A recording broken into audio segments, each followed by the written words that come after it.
Dan karuniakanlah kebaikan terhadap ayahanda kami Bapak Muhammad Al-Ilham ya Allah.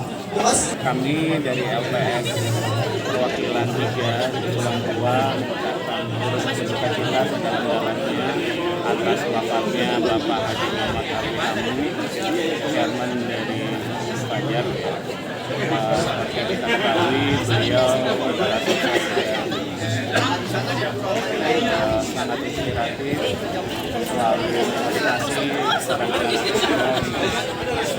berusaha yang terbaik karena pengalaman beliau. Jadi beliau saya kenal sebagai sosok yang terus membangun koalisi semangat dan menginspirasi saya juga.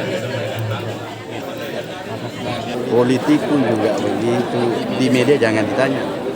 Dan beliau dalam membangun networking, bangun silaturahim kalau bahasa agamanya luar biasa. Ini menurut saya yang patut kita jadikan sebagai teladan bagi beliau dalam merawat silaturahim. Dan itulah yang membuat beliau apapun yang dia lakukan selalu pada posisi yang tepat. Semua orang bisa menerima itu.